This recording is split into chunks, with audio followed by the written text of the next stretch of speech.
Welcome, everyone. Today, our program is Diversity, Equity, and Inclusion in Cataloging and Collection Development. I'm going to be sharing my screen. Please let me know in the chat if you lose me or you can't see my screen. We have 3 libraries that are represented today: Lagrange Public Library, Naperville Public Library, and Evanston Public Library. And all 3 libraries are in the process of working on a diversity audit. One of the libraries has already completed one, and you'll see that, and they're doing a second version. Today, let me talk about who our panelists are. So for Lagrange Public Library, I am the Access Services Manager. My name is Rebecca Bartlett. And then we have Emily Roth, who is one of our Children's Services librarians. She's going to talk about the diversity audit that we're working on for our children's fiction collection. Then for Naperville Public Library, we have Karen Toonin, who is the Collection Services Manager. We have Nicole Lawton, who is the Children's Services librarian, and Shoshana Frank, who is an Adult Services librarian. And then for Evanston Public Library, we have Betsy Bird, who is the Collection Services Manager. And they will be our 6 panelists today. Let me go to the next page here.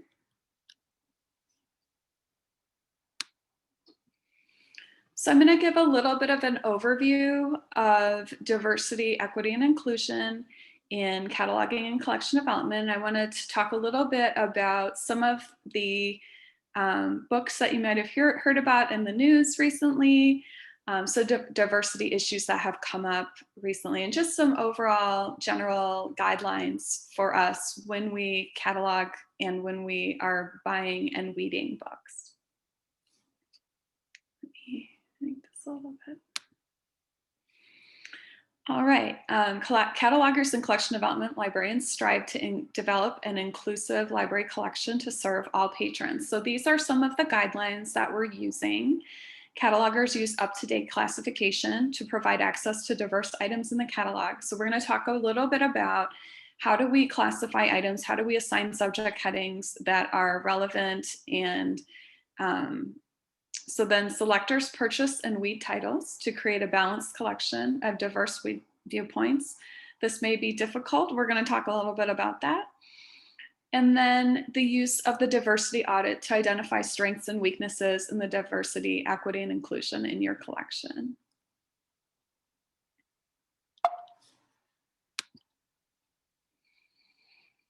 So let's focus on cataloging first. Catalogers must recognize that there is inherent bias in subject headings. The subject headings are governed by the Library of Congress. There is going to be a difference in local subject headings practice in a consortium versus standalone cataloging libraries. So you'll hear about that today. The other thing that we've found in the research for this program is that materials with opposing viewpoints on the same subject may have the same subject headings. So it's sometimes difficult to know from the title whether a book is in opposition or in support of a certain viewpoint. Potential bias may not be evident from the catalog record.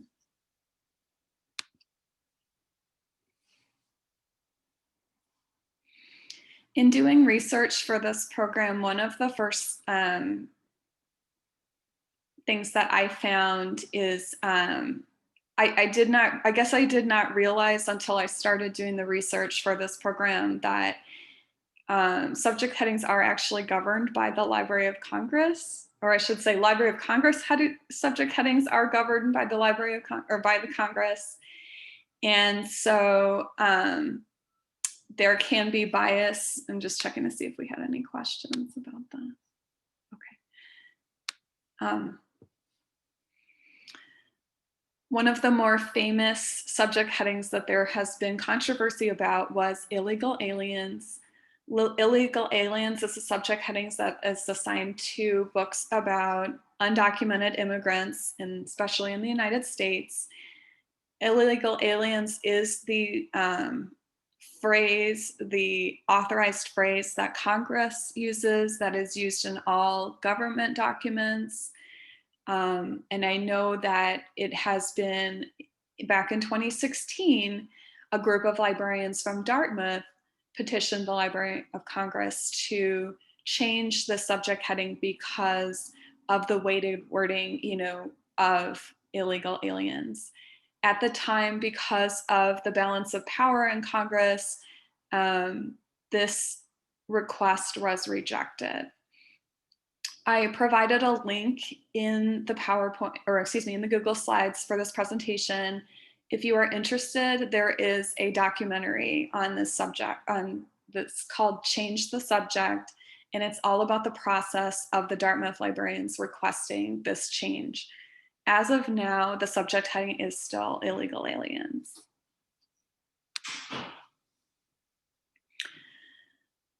I wanted to include some information on a more positive change that has very recently happened. This was back in March of 2021. The University of Oklahoma Libraries petitioned and successfully petitioned the Library of Congress to change the subject heading Tulsa Race Riot to Tulsa Race Massacre, just to reflect the impetus of the situation.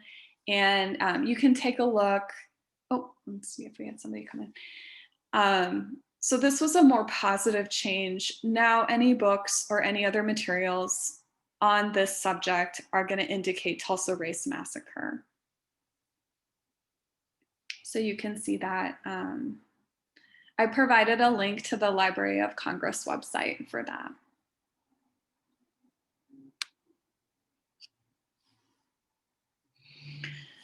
So I mentioned in the earlier slide about, let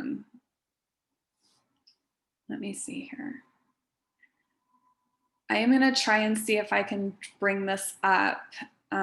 So what this title was, this came up very recently. It's called Irreversible Damage by Abigail Schreier. This is a book that is in opposition to transgender youth. It has an anti-transgender theme. One of the things that I wanted to highlight in this slide is that if you looked at the subject terms, if you were clicking around through your catalog and you looked at these subject terms, you would not be able to distinguish this book from a book that was supportive of transgender issues. The subject terms are exactly the same as a book that would not be in opposition to transgender. So let me see if I can pull up. I'm not sure if I'll be able to show this description, but I'm going to try showing the screen here.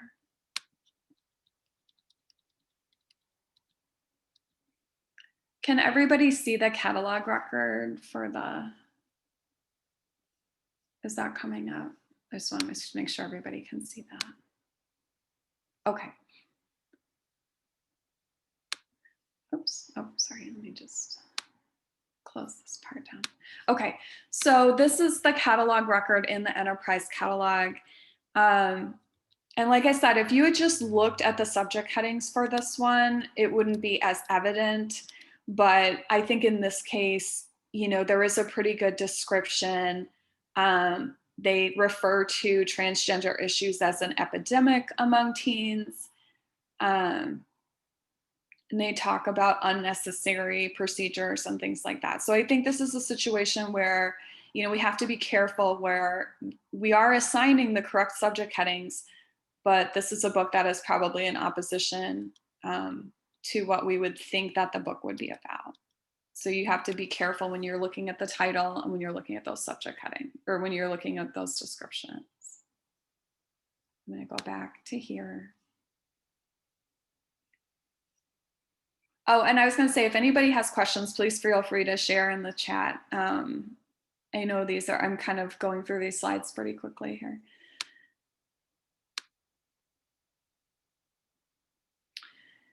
Yeah, there was a question from Adrian Galindo. Wouldn't it be appropriate to assign transphobia as a subject heading to this record? I think that's, that would be a good idea here, just because that does, well, I'm not sure. I haven't actually read the book, I will admit.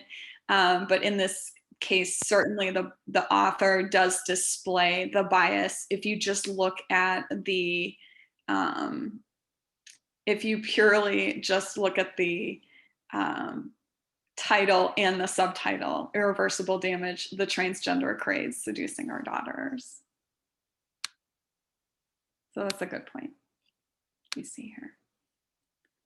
Victoria says she had to catalog it. There were no guides. This is good information.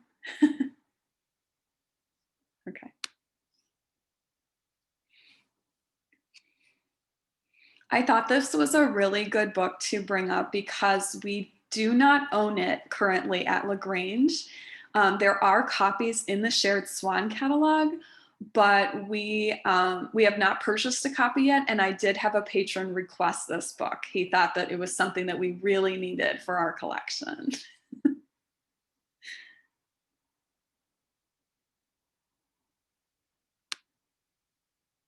Okay. I'm just checking to see were there any other questions about this particular book. Okay.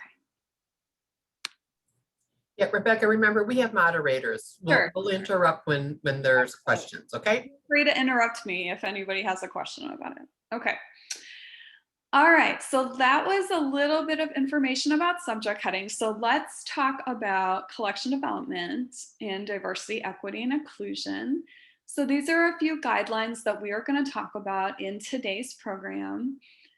Selectors must build a balanced collection representing different viewpoints with a limited budget. Library patrons may request that selectors purchase titles that may be offensive, and that was probably a good example, that previous slide. Current events affect the popularity of titles and subjects. We're going to talk a little bit about the Black Lives Matter movement last summer, and also the current situation of being supportive of Asian American groups. And then selectors and library administration should respond quickly to patron requests to remove a title from the collection. I know that we have not had a book be requested to be removed from the collection at Lagrange, but I know that some other libraries may talk about that in today's meeting. So I just wanted to show everyone, this was an example of a way that you can be responsive to current events when you're doing collection development.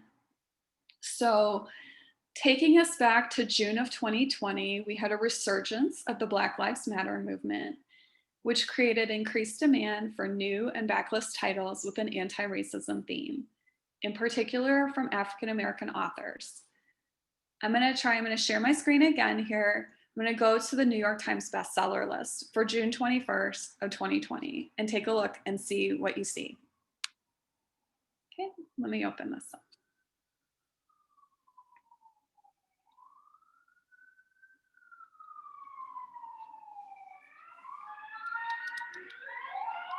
I apologize, I live on a really busy street, so if you're hearing that sound. So what I wanted to show, I thought this was a really great example of how selectors can be responsive to current events. So if you take a look at these are the New York Times bestsellers. I just selected the nonfiction list. We have How to Be an Anti-Racist, Ibram Kendi, Between the World and Me, Ta-Nehisi Coates, Becoming by Michelle Obama, Me and White Supremacy by Layla Saad. I'm going to skip over Dinesh D'Souza because he's not a good example. And then My Vanishing Country by Bakari Sellers. The Mamba Mentality by Kobe Bryant. And then we also had an older one that was Malcolm Gladwell's Talking to Strangers. So I just wanted to highlight these because out of the top 15 New York Times nonfiction bestsellers, you could see that African-American authors were prominently featured. I know that something that we did last year with Lagrange is we really, we had such high demand from the SWAN catalog for these particular books of with the anti-racism theme. So we really tried to purchase those books at the time. There were quite a lot of holds that came up. So we'll talk a little bit about that later. Let's see here. Okay. Oh, I just want to make sure I didn't skip a slide. Something else that has been recently in the news, I know we talked about this at our LACONI Technical Services Networking group.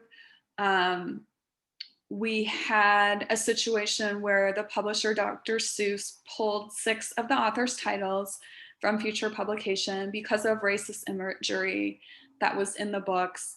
And I know there was a lot of discussion among libraries, whether they were standalone or in a consortium, if they were going to pull the titles, or if they were going to continue to circulate the titles, or to put it in a display, or have some other type of programming that was associated with them. I will say that Lagrange ended up, we put ours to reference. One of them had gotten checked out and it looks like it hasn't been returned yet. I just checked on that. So I know there was a lot of discussion about what to do with these titles for libraries that were owning them at the time. And please feel free, if you have any comments, you can add them in the chat.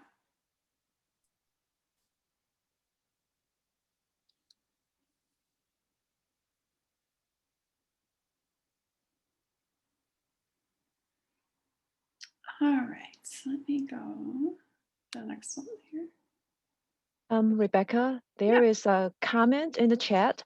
I apologize in advance if I mispronounce the last name. It's from Lisa Shuminsky from RSA. She said, sorry, this is late, but when irreversible damage, does the author present the work acknowledging is transphobic? Are you misrepresenting the author's intent of work by using the LCSH transphobia? We might see it that way for sure, but the author might not and think that they are presenting a valid opposing viewpoint.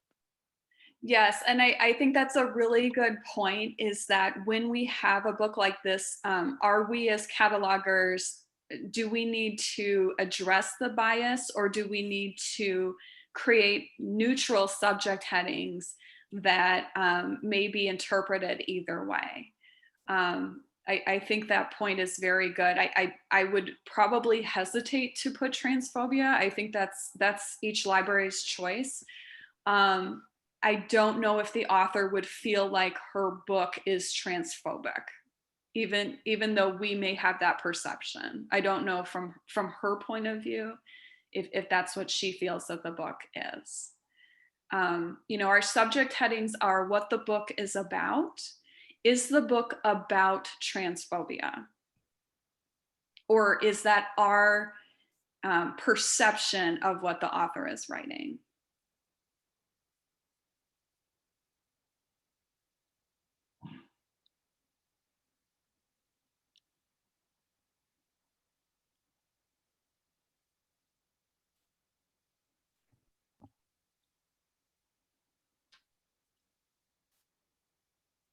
Or is there anything else, Linda? I think, you know, overall, you know, like those responded in chat agree that is, you know, it's a tricky line. Yeah. Is tricky. Yeah.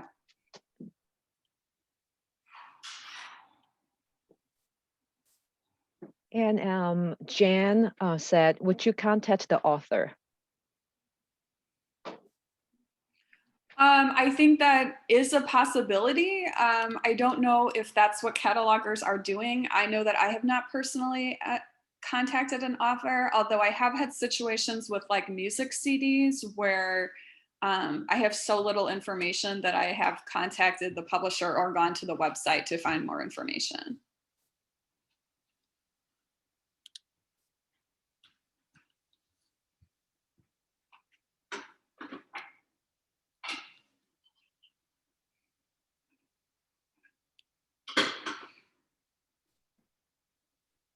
All right, let's move on. So we have 3 libraries that are going to share some of the procedures that they are doing in their own libraries to promote diversity, equity, and inclusion in their collection. And so we'll start out with Lagrange Public Library. I'm going to have a talk for a little bit, and then I'll turn it over to Emily Roth. So let me do that.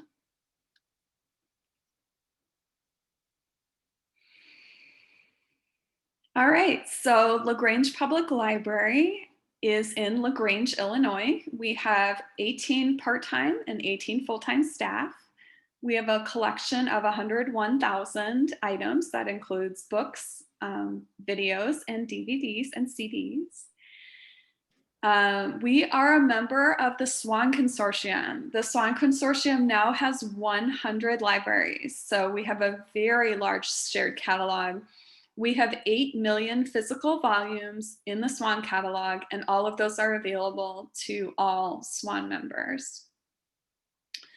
Lagrange Public Library serves a population area of 15,500 residents.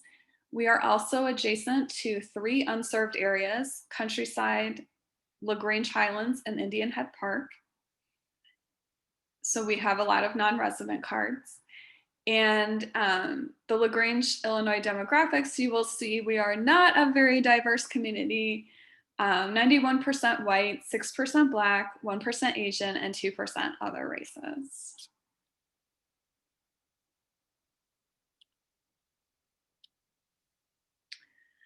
So here's the cataloging situation at Lagrange Public Library. We have 1 cataloger and 3 access services associates who provide the technical processing.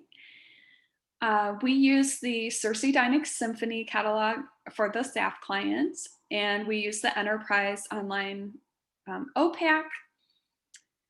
We are in the process of beta testing the Aspen Discovery Layer for Enterprise with a projected date of adding that in the spring of 2022. As part of the SWAN Consortium, we have limited use of local subject headings.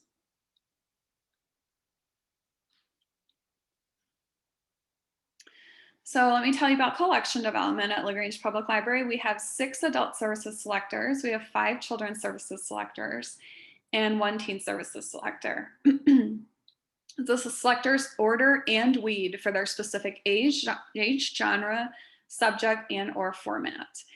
And our staff use SirsiDynix Blue Cloud Analytics, which is an online reporting website for statistical reports. I provided a link in the slides to the collection development plan, which was revised in 2018. It was originally created in 2012 and then revised in 2018.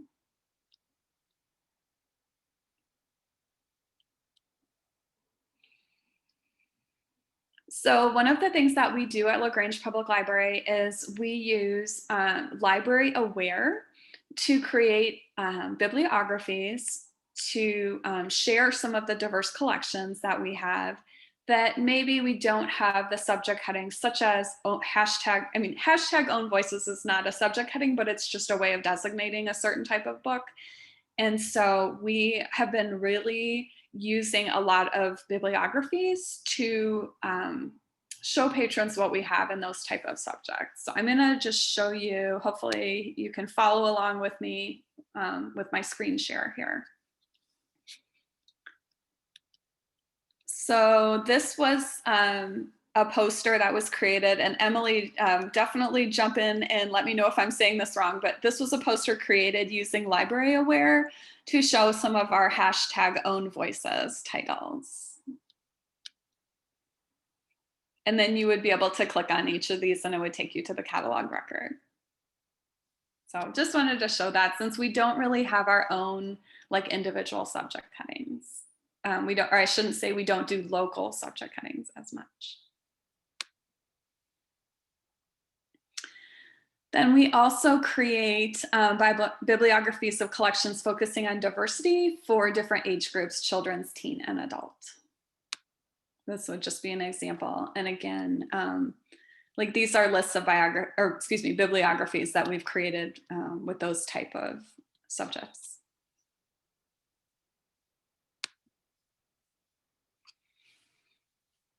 And then our winter reading this year focused on hashtag own voices.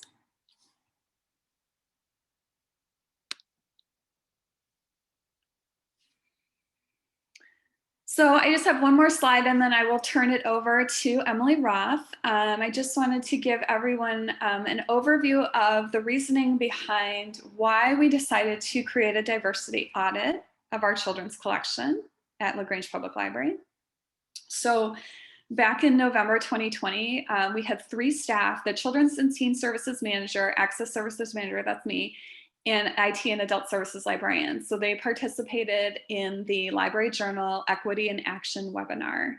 And so as part of our participation in this webinar, we had to create a final project to review the diversity of a small part of the library collection. So our Children and Teen Services Manager, Kim Scott, looked at diversity in the children's fiction collection. In addition to this, our staff started working with Rashida Graham Washington Consulting in January 2021 to outline strengths and weaknesses in diversity, equity, and inclusion at the library. That was not just the collection, but that was in our interactions with each other among the staff and also our interactions with the patrons. So Emily, I will let you take it away here. Let me give you a minute. All right, thanks, Rebecca. Can you go to my slide? Yeah. Or I could. No, I can't. You're showing your screen. Let me stop the share there. I will stop the share. Oh no, I don't know. Oh, okay, 1 second.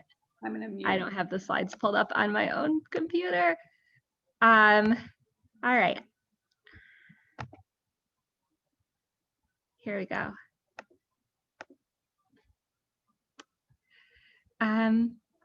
Yeah, so I'm Emily Roth. I'm a Children's Services Librarian at Lagrange Public Library.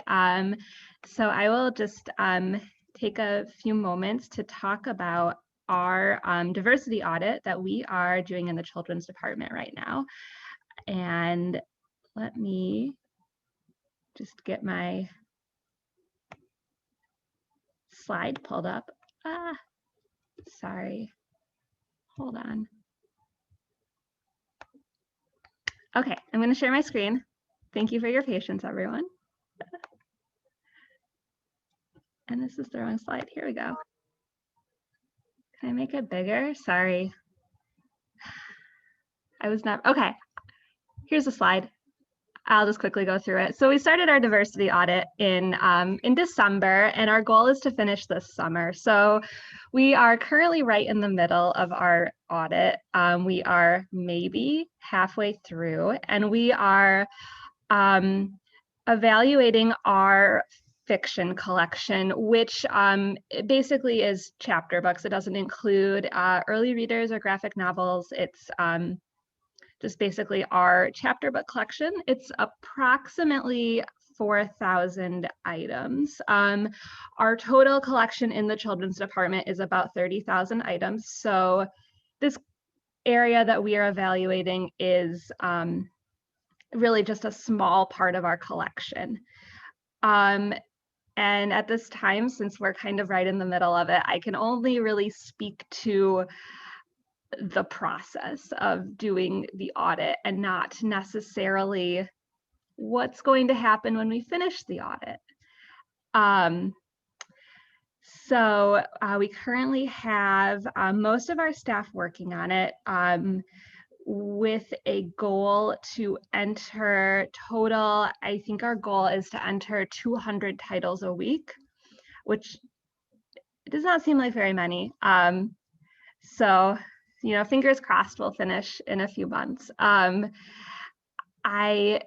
interesting thing about the way we're doing this, I think, is that, you know, the idea really for us, the idea was to evaluate where our collection is at this time, like, and to just kind of look at where we are, and then perhaps the next step will be to look at our, you know, to look at weeding or to look at our selecting process. But right now it's really just to take a snapshot of our collection. But the interesting thing, when it takes you many months to take a snapshot of the collection inevitably changes. You know, books are constantly being weeded, and lost or, damaged or removed for whatever reason from the collection. We're constantly purchasing new items as well. So when it takes that long to take a snapshot, the snapshot inevitably becomes a little bit blurry around the edges, I guess. So I guess, I don't know, that's not necessarily a downside. It's just, I think, a reality of our process for this audit. And we are right now using a Google form to enter our titles. And I will show that to all of you. That was the main reason I wanted to share my screen, was to show you the Google form. And it is here. So this is our staff is using right now to enter all of our titles. And then really we're trying to just gather as much information about every title as possible without necessarily spending a lot of time looking at each title. Like like from reading a description and maybe a couple reviews, if they're available, of each book, we're trying to gather as much information as we can about whether or not they're diverse or own voices titles. So yeah, we enter basic information, obviously title, author, the library item number. If the book is a part of a series, we'll enter that. And then we evaluate whether diversity is present. If it is present, is there diversity on the cover of the book, which can be very subjective, and whether it's evident from just the basic summary of the book that there is diversity, or whether you have to dig a little bit deeper to figure that information out. And then if there is diversity, what type of diversity? And this is the list that we've come up with for what we have right now. And a nice thing about using a Google form is that we can edit it as we're going through the process. And if we realize, like, oh, we, with our unconscious bias, totally forgot some important category that should be included as an option, we can go back and add things in, or change things if needed, or if we want to add another question to our form, we can go in and change it. And so then we have just more options for more information we can include about race and ethnicity, or religious diversity. And then we look into the author to determine whether or not they identify as a member of a diverse group, which can be kind of tricky. I've definitely come across several situations where I just simply can't find enough information about the author beyond whatever very basic biography of them is in the book and their photo, which, and then it raises the question of how do I determine if they're a member of a diverse group when I don't know, and I think it's tricky, it's subjective. But we do have an option at the end to add notes. So in those situations, I would probably say, I couldn't find enough information about this author to determine if they're in a diverse group. And then we asked— Hey, Emily? Yes. Can I interrupt 1 second? I have a question from the chat. Christina is wondering if you would be willing to share your evaluation questions with everyone. I'm sure that wouldn't be a problem at all. I'll double check with my manager, just in case. But I'm sure that that wouldn't be a problem at all. Thank you. Yeah, of course.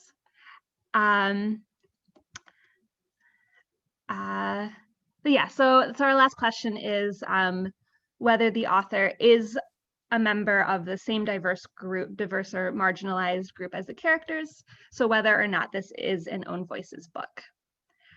So yeah, this is the current version of our form. Like I said, we have gone through and edited it a few times, just changing little things, which is just, I think, kind of part of the process of going through the collection. And like I said, it's been kind of a slow process, and I can't really speak to where it's going to go next. One interesting thing I've observed is just by going through all the titles in our fiction collection, we have come across a lot of titles that have cataloging errors that are perhaps like they say, like it says it's a picture book when it's really obviously not a picture book, and that sort of thing. And as I don't know, I'm very detail oriented, so I get excited when I catch things that can be fixed, I guess. And so that's, just that has been a good thing, just to kind of really look at how the catalog looks, and making sure there aren't spelling errors in authors' names, and that things are cataloged the way they're supposed to be, and that sort of thing. Laura, There's another. I think that's all I have. Chat. Oh yeah. Mm-hmm. And it's a discussion, but I'll throw it out to you too. It says, I recently cataloged, this is from Laura Sylvester at Schaumburg. She says, I recently cataloged a book that was about a single parent. Is this also a diversity subject, whether it be a fatherless or motherless family? Obviously, this situation could be for many reasons. So there's a lot of chat going on, but I thought I'd throw it to you too. And that's a good question. I think that is, I have come across a few situations just in going through our collection where I'm, it's something like that, not that exact thing, but where I am kind of like, this is noteworthy and a topic that I don't often see, but I don't know that I would necessarily say it's diverse, but I'm not sure, just as I just personally, I don't know. And so I think I would put that for us, for our audit, I think I would just put that in the notes field. And I don't know. I mean, I think maybe the other thing that I should mention is that everyone who's working on our diversity audit at Lagrange Public Library is a white cisgender woman. And I think we do all kind of perhaps look at things from that lens, and I think that's something to be aware of. And just I don't know. I don't want to say no, it's not diverse, but I'm not sure. And now I'm just rambling. But yeah, I think that was all I had. Were there any more questions? Did I forget anything, Rebecca? Oh, the other thing I was going to say, just in response to that question, is we do have the PT collection, which has books by situation. So if you want to talk a little bit about that, Emily, just kind of, that's not really diversity, but it would fall under that type of category. Yeah, absolutely. And that's, so in our picture book collection, which again is not an area we're currently auditing, we do have a part of our picture book collection where we catalog picture books about very specific topics, like grief and I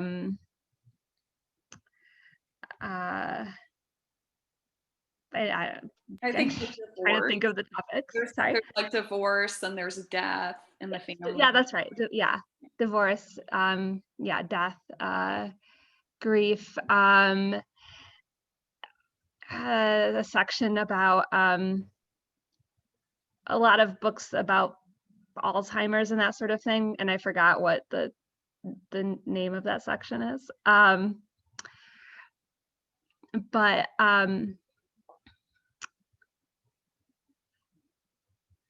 yeah.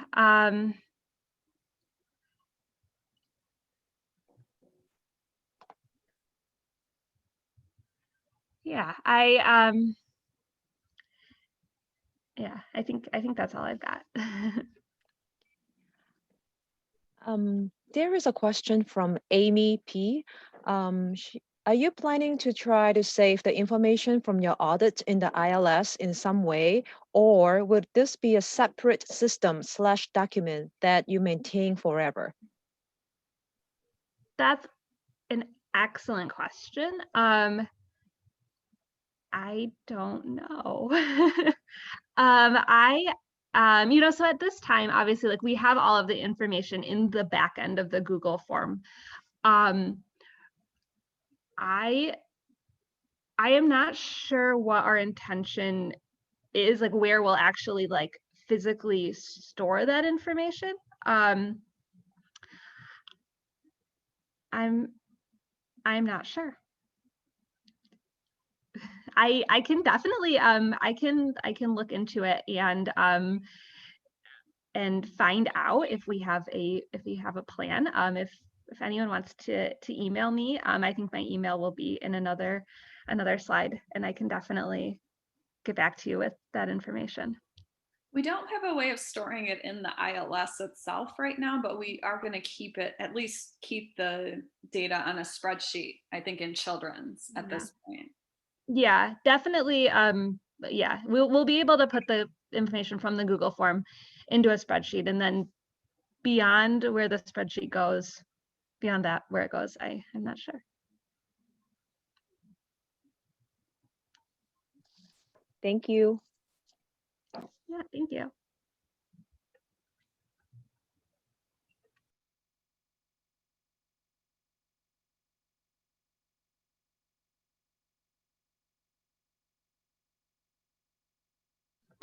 I just saw someone asked in the chat if the juvenile collection is the priority over adult fiction. At this time, I believe the adult department is going to also do an audit. They are just a separate department from us. And I think Rebecca is going to talk about this next. Yes. Do we have one? I think we have one more slide. Do we have one more slide? I think we have one more slide. Were you gonna do the next slide, or was I? Let me do the last one. Okay. Okay. Whoops.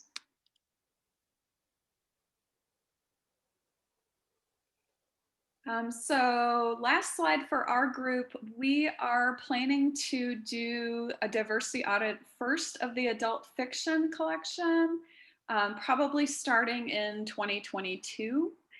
And that is approximately 13,000 volumes. That includes fiction, mystery, and science fiction. So where the children's collection was about 4,000, the adult will be about 13,000. And Emily, did you say, I don't know if you had said earlier, is the diversity audit completed for children's, or is it still ongoing?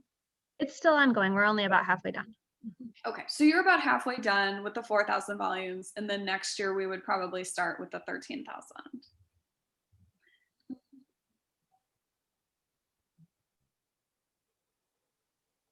Any other questions about Lagrange?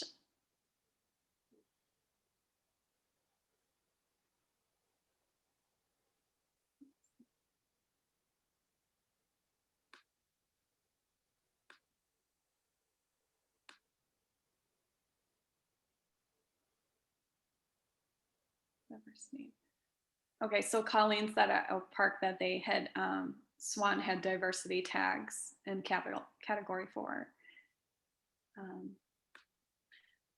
So Lydia's question was next steps.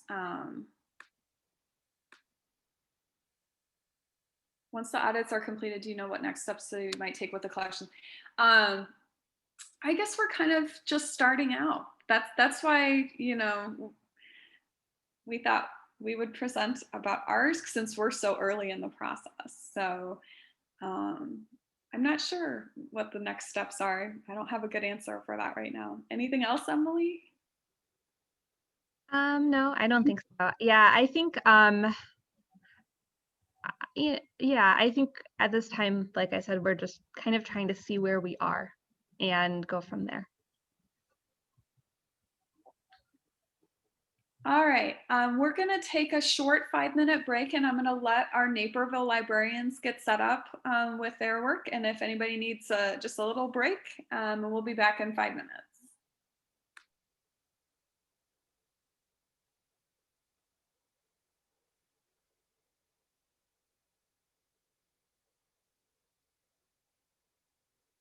And I will mute myself.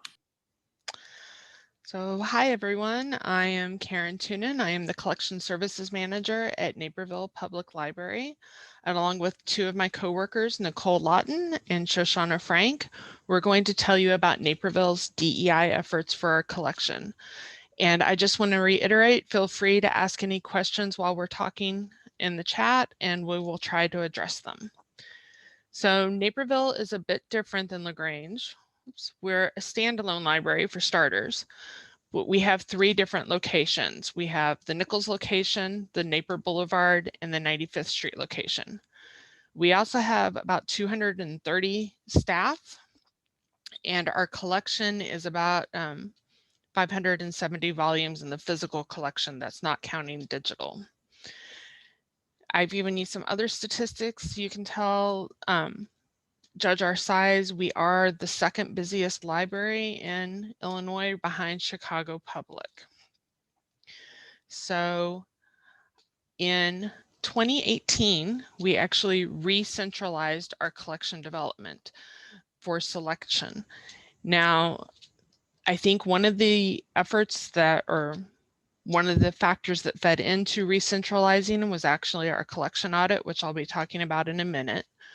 But our maintaining of the collection, including weeding, is still decentralized. So that is still done by the adult services and the children's staff at each of the 3 buildings.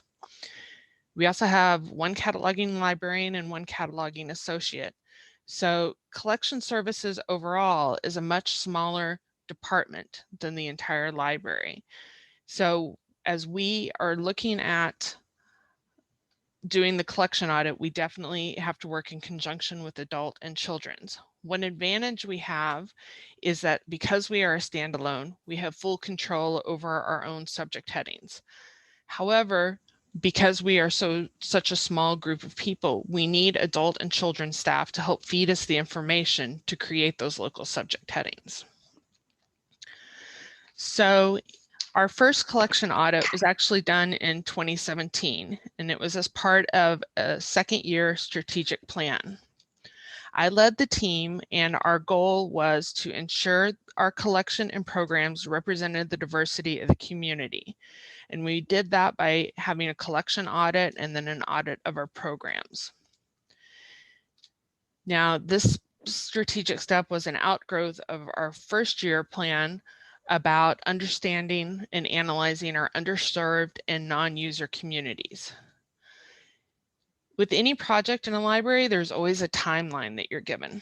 And our team met to discuss how we would perform the audit for about 4 months. And then we had a staffing change, and the person who was actually leading the team left Naperville. So that's when I became the lead. And our original deadline to have our report submitted to management was a month later. So we got an extension. But I'm sharing that story with you in part because the perfect is definitely the enemy of the good when you're doing a collection audit. You can sit there and discuss forever what is a diversity element and what elements are worth measuring and what are not, but you really just need to start doing it. So it took us about 2.5 months to analyze our data. There were 6 people on the strategic planning team, including Nicole Lawton, who's going to speak later. When it got time to analyze the data, we pulled in 7 more staff to help us. So while I suggest keeping the people who are designing your audit small, be aware that you're going to need to ask for help and don't be afraid. surprised how many people really care about the subject and want to be helpful.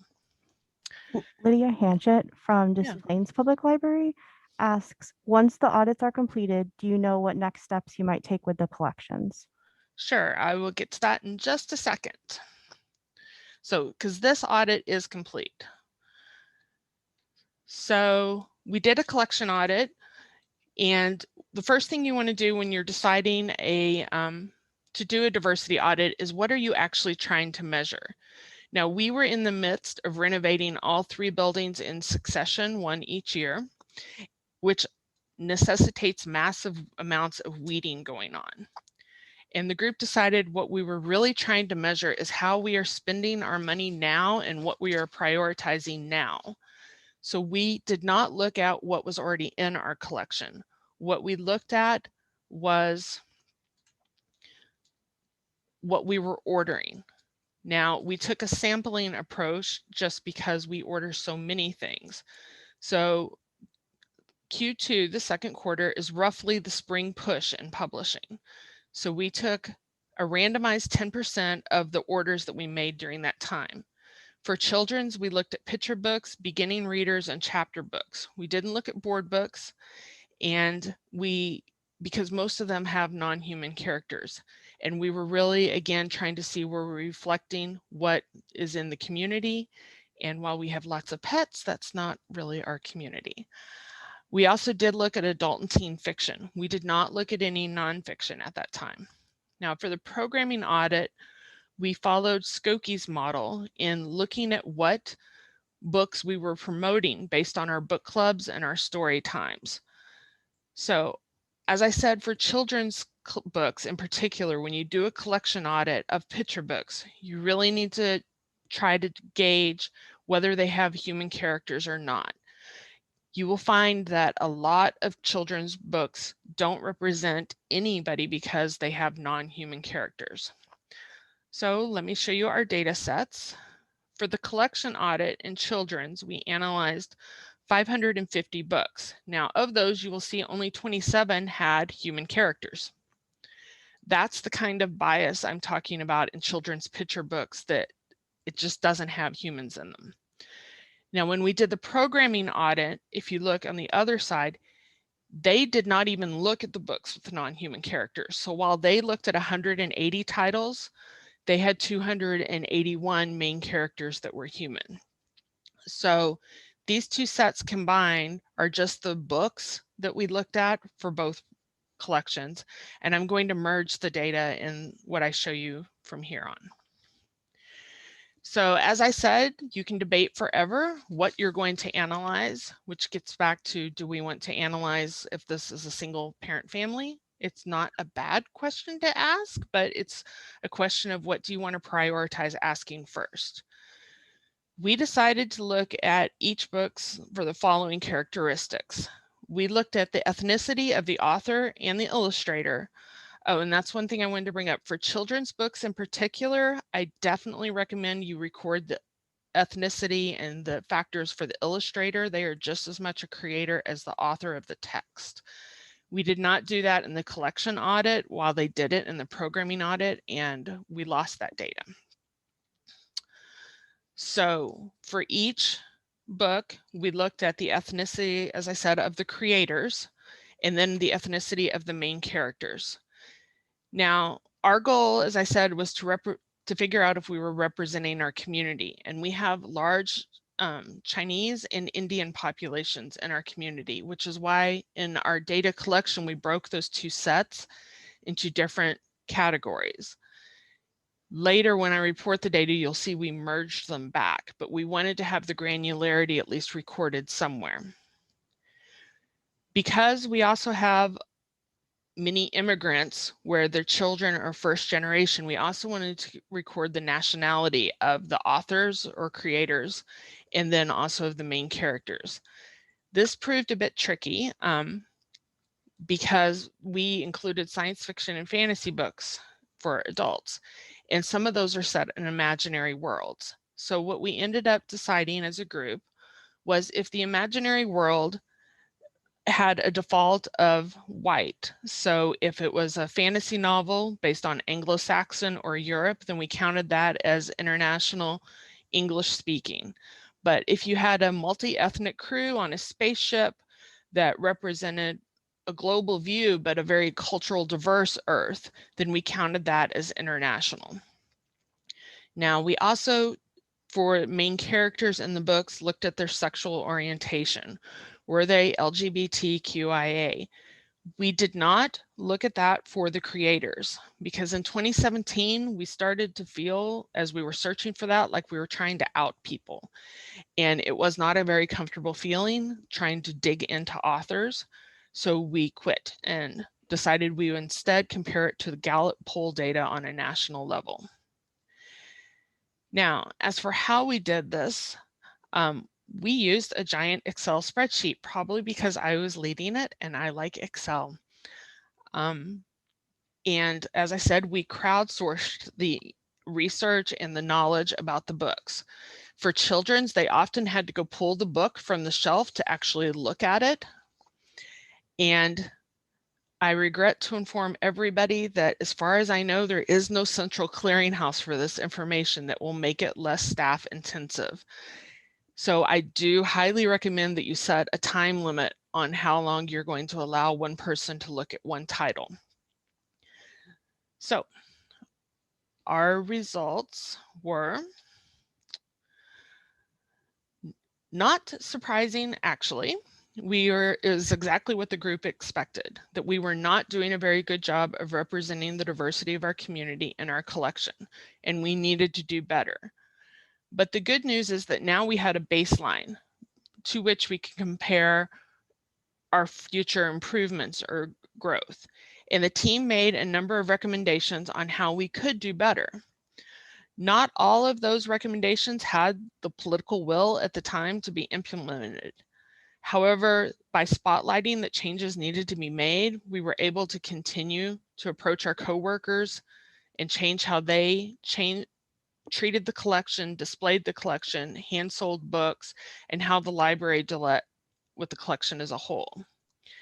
So gradually we grew momentum, and some management changed, and now there's a stronger desire to make changes. Therefore, I'm going to turn the conversation over to Nicole, who can tell you what we're doing. Before you start, Nicole, we do have a question in the chat. What about animal books portraying human concepts? For example, one pigeon acting differently than the rest of a flock, or a book like And Tango Makes Three? So we did not count those books in our audit because we really were looking at representing human beings in the children's books. Nicole actually led the children's study, so I'll let her finish answering that. Can everyone hear me? All right. Well, with that audit, we decided that we really wanted to focus on human representation, because that representation is very important to our community. With picture books, I think of it as sharing the book twice. You're sharing the pictures and the words, and for children to be able to see themselves in a book is very important. So that's what we wanted to focus on with our family storytime titles. So inanimate objects, robots, cars, things like that, we did not count in the audit because we wanted to focus on human characters and how the publishing industry was reflecting that human characters. All right, so we have a DEI team, and this was started by our director, Dave Delaterza. And there was an application process for interested staff that Dave looked at and reviewed. And he determined which staff members would be the first to serve on our DEI team. We started meeting in August of 2020. And the team is comprised of staff from various departments across the organization. So we have someone from HR, we have someone from adult services, we have someone from our customer services department. I'm from children's, we have someone from marketing. So we're all working together across the board to analyze and implement our goals. And so the first couple of meetings that we had focused on creating our organizational definitions of DEI and our goals for analyzing our organization's existing practices, policies, and services. So one of the first things we did is, as a team, is we came up with our 3 definitions for what diversity, equity, and inclusion stand for. So to us, as an organization, diversity is the collective identities and differences, visible and invisible, that make up a person or community. A diverse organization grows and is strengthened by different perspectives. And this was something that we put together over a course of 2 months, going back and forth through our discussions and refining how we felt this framework really is going to determine what we do moving forward. With equity, that one we defined as equity ensures fair treatment and equal opportunity for all, recognizing that some groups have been historically marginalized. An equitable organization strives to increase opportunities and eliminate barriers for marginalized groups. And inclusion, we defined as an environment where a diverse group of people feels valued, welcomed, respected, and accepted. An inclusive organization enacts policies and initiatives that help everyone feel they can contribute fully to the organization's success. And should anyone need the definitions and sort of the information of what I'm sharing, I just popped the link to the Google Doc that I created with all my talking points so that you're able to reference that later. All right, so as a DEI team, we are now focusing on bridging what we did in our strategic plan in 2017 to 2021.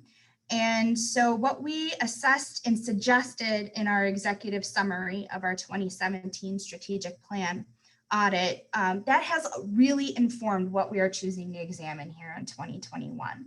And as a team, the DEI team, our goal is to evaluate our library's current practices in the areas of collection maintenance, programming, and marketing according to standards for diversity, equity, and inclusion.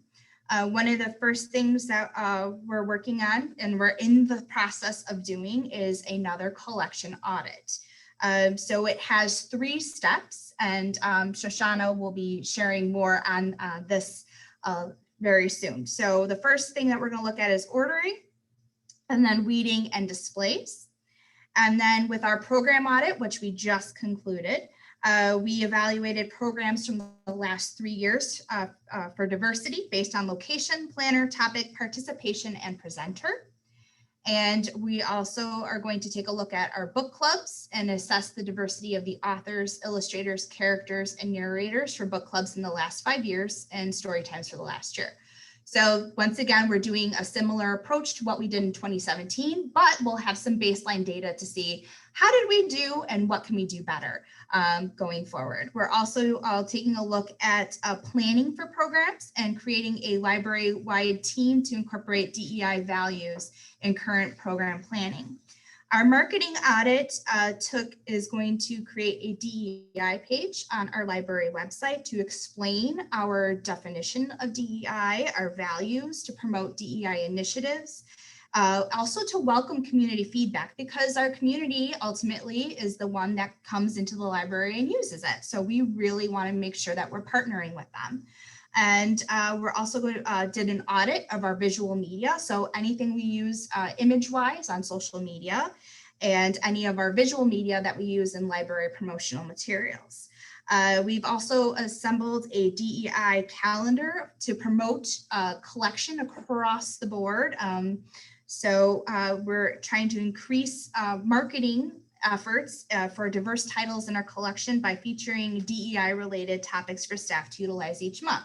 So for example, last month, women's history. This month, libraries are for everyone. So those are the topics that we've selected for our DEI calendar. We're also assessing our library culture, who we are as a whole, as an organization. And much of what we do as an organization, we really center things around staff input. So staff inputted ideas on who we are as an organization and who we aspire to be. So a lot of the culture code that we're going to be creating will drive our DEI efforts and how we go forward as an organization with implementing DEI. We're also taking a look at our employee handbook, and once again, staff has input in on suggesting ways to improve DEI within our own staff handbook. So some examples are spelling out things more in terms of diversity and inclusion in those sections where it's related, and also using gender neutral pronouns. So those are some of the efforts that we are implementing based on what we did back in 2017. I'm going to pass it on over to Ms. Shoshana. Thank you very much, Nicole and Karen. And hello, everyone. I'm excited to be here. So Nicole kind of gave you an overview of the myriad of things we're doing as the DEI team. And now I get to go into the more granular aspects. To get started first with our collection ordering audit, we really used a lot of the lessons that we learned from 2017 in creating this audit. So we are auditing 2 years of 2 quarters of when we're ordering. So it was 2019 and 2020, the second and fourth quarters. We pulled that information from Sierra with create lists in order to get the information that we wanted. And we were asking questions about the author, illustrator, and main characters of the material. The questions that we're asking on each of those are ethnicity, their gender and or sexual identity, nationality, and ability or neurodiversity. As you can see, we have 7 different collection areas that we are evaluating. In the children's collection, we are looking at our easy fiction, Battle of the Books, as well as world religion and folklore. For adult and teens, we're doing world religion and folklore, in addition to our teen fiction, our cookbook collection, adult biography, and adult fiction. Part of why we added more nonfiction aspects to our collection is cookbooks and adult biography are some of the most popular collections that we have, and we spend a lot of money ordering those materials. So we really wanted to see, in essence, where our money was going. And if it was representative of our community. Our goal, again, is really to see how much better we're doing than we were in 2017, and if we are able to continue to build and learn from each successive audit. Next slide, please. So, with those create lists that we pulled in Sierra, we decided to use that 10% random sample size, yet again, just like we did in 2017. With the exception of the Battle of the Books and biographies, we did choose all of the Battle of the Books that you can see there's only 81 titles for the past 2 years. And we also decided to use all of the adult biographies because given it was 2020 and we had some different ordering than we normally do, we had fewer adult biographies to work with. So we wanted to make sure we had a representative percentage of that collection. So overall, we ordered in 2020 alone over 55,000 books. So the 10% subsection that we were doing is a total of just over 1,300 books, which is about 2% of all of our books that we ordered in 2019 and 2020. While that sounds tiny, it is still quite a lot of information and providing us a significant sample size. In order to create the randomized 10%, we used Excel, and Karen Tunin actually put together awesome instructions that I'd be happy to share with the group because they're super easy to follow.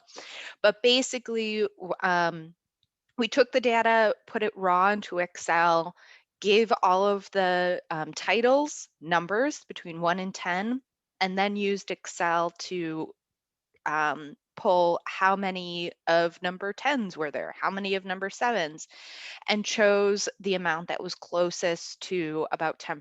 So when it randomly assigned numbers, sometimes there would be 57 number 7s and 20 number 8s. So, I chose 57 because it was closer to the overall amount.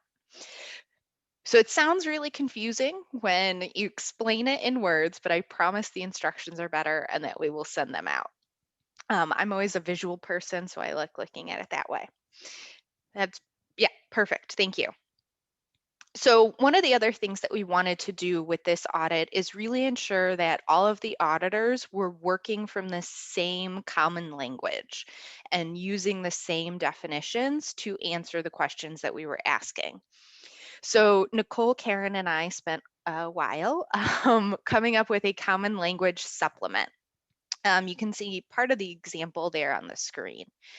On the left side, it has the term to use. We worked really hard to try and make inclusive terms that were broad enough, but also specific enough to actually be usable. And so on the right side, you can see each one of those terms has a huge expanse of nationalities and ethnicities that fall within them. Obviously, it's not fully comprehensive, but it is as much as we possibly could define ahead of time. We also provided resources for how to actually go about our searching. One thing that we were extremely specific about this year, again, lesson learned from 2017, was that the auditors cannot spend more than 5 minutes on any one title. What we're really looking for and what we were stressing when we were explaining it is we're looking for first impressions. So if you have to dig deep into the author's background or into the character, then it's not going to be the first impression, and it isn't really going to be representative of DEI the way that we're looking for it today. So these are just some of the resources that we had that people can utilize. And we have some Google phrasing you can see, et cetera, et cetera.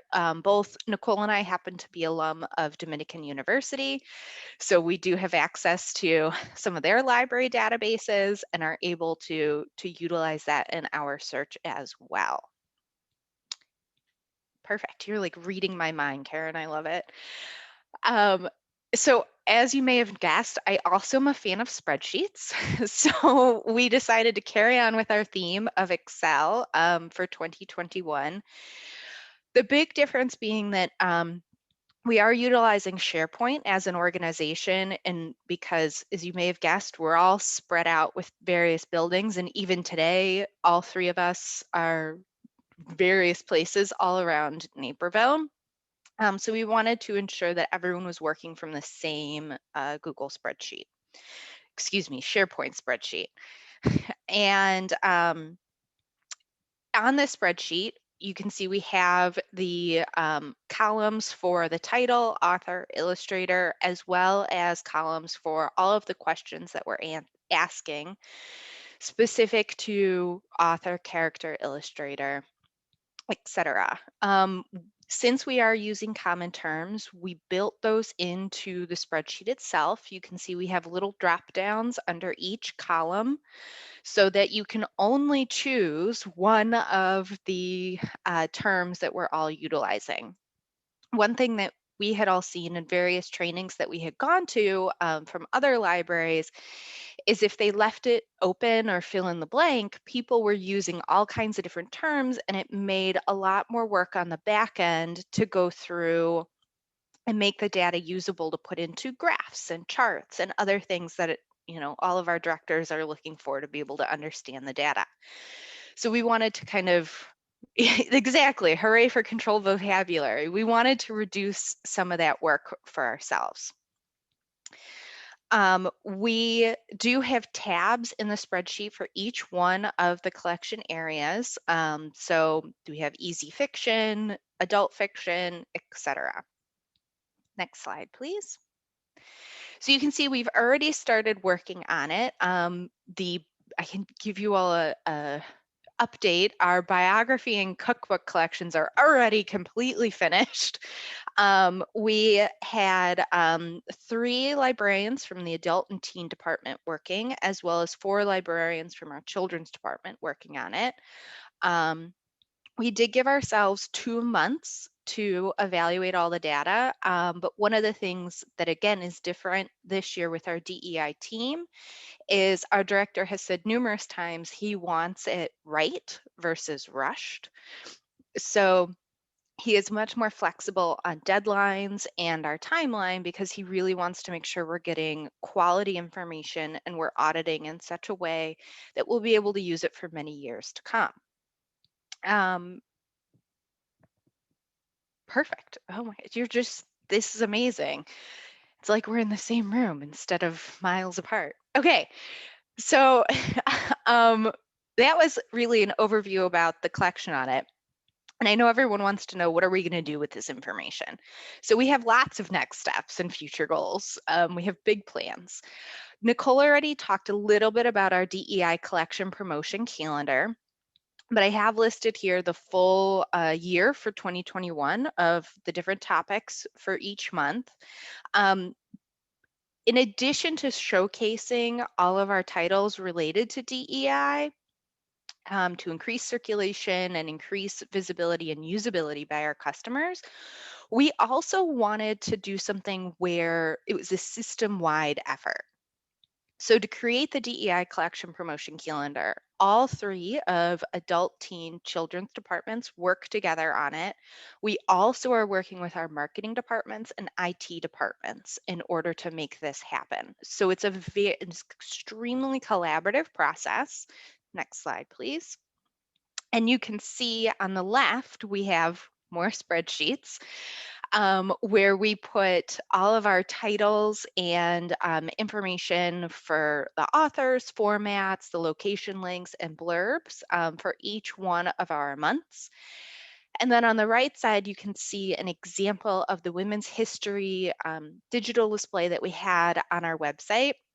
If you go to our website now, you'll see our libraries are for everyone display, and the graphics are all created in-house, as well as the actual coding for the website itself. So we did get to work extremely closely with those different departments to ensure not only did they understand what we as librarians were wanting, but it gave us an opportunity to really talk about what we have. And I think people were kind of surprised by the depth of our collection and how much information we do already have that's related to diversity, equity, and inclusion, but maybe is overlooked because we have, 500,000 items in our collection. Yes, that was everything on that one. So our next step, our step number 2 for our auditing process after we finish the collection ordering audit is to evaluate our weeding audit and guidelines. Naperville does have the weeding guidelines of anything that has not been checked out in 18 months is considered dead. And we do strive to keep all of our collection areas of 5% or less dead. So I know many people are like, whoa, that's a lot, but we have so much coming in. We ordered over 55,000 new material just in 2020 alone. We have to make sure that we have room on our shelves. But we want to answer some questions to see if what we're keeping on our shelves, whether it's dead or if it's still in circulation, continues to be representative of our community. So we want to ask, do these guidelines negatively impact debut authors, own voices, or other representative works? If so, how can we create additional guidelines that help keep these diverse titles in the collection longer? And potentially, what is the overall circulation of these titles? As we all know, especially with debut authors and indie publishers, they don't have the same marketing pushes that people like David Baldacci and Michael Connolly get. So it's kind of up to us to be that marketing drive to get their information out there. So that is upcoming. and we'll see how it goes. And then we have one more next step that Karen is going to share. As soon as I remember to turn my mic back on. Okay, so somebody asked about feeding this back into the ILS, and like Victoria said, hooray for controlled vocabulary. Yes, we are going to take these spreadsheets. As I said, we're standalone, so we actually have control over our local subject headings. So we can take the data that they are giving us and load it into our ILS as local subject headings. Now, one thing about subject headings is they generally only refer to what the work is about, but we also want to record some information about the authors. That will help our staff with making displays and weeding decisions. So those will become local subject headings for sure. Now, changing our subject headings to have more inclusive languages was actually one of the 2017 recommendations, but at the time it didn't happen. I'm now the head of collection services, so we do have the political will to make the changes.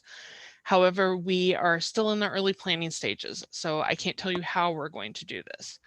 What I can tell you is at IUG, there was a great presentation by Duchesne's Public Library called What's in a Name? And they actually went through and for a term like illegal aliens, tried to see how many times somebody actually used that term to search their catalog and found out nobody ever used that term. And therefore they felt empowered to get rid of it, even though it's a Library of Congress official subject heading. Instead, they are using ERIC subject headings and Homosaurus subject headings for more inclusive terms. We, as I said, are still in the planning stages, but we are also going to look at some of those particularly offensive terms and see if we can eliminate them and replace them with either ERIC subject headings or a different controlled vocabulary. But the least we can do is add local subject headings to make these books more accessible both to our customers and our staff so that they can find them when they need them. So before I turn it over to Evanston and Betsy, does anybody have any more questions for Nicole, Shoshana, or myself? I actually have a question, just out of curiosity. How often does the DEI team meet, and like how many hours, per week, per month, that the team will get together? Just trying to gauge, how much staff time needs to be devoted to, project of this scale. So we meet every month for a minimum of 1 hour. In addition, we have divided out the various audit areas, and like Nicole and I are leads for the collection audit. So we do meet more than that. But overall, in terms of meetings, I'd say it's probably 2 to 3 hours a month. But that does vary. For example, when we were really working on trying to finalize the collection ordering audit terminology and details, Nicole, Karen, and I were meeting just about every other week for about an hour. But we would have tasks in between each meeting that we were completing and working on before coming together again. So I imagine if you are in a library that you're all in the same building, it would probably be less meeting heavy. But since we are divided up between 3 different buildings, we do kind of have to have more virtual meetings in order to make sure we're all on the same page. There was one other point I alluded to, but I forgot to make at the end. I said back in 2017 when we did that collection audit, we actually had our selection decentralized. At that time, there were over 150 staff members making selection decisions. So I think one of the impetuses to re-centralize it down to 3 people doing the selection is it's very hard to hold 150 people accountable for not having diversity in the collection. It's much easier to make it a goal of 3 people to introduce diversity and keep that small core team focused on it. So if you're coming from a very large library, that's also something to consider. Thank you so much. And I can turn it over.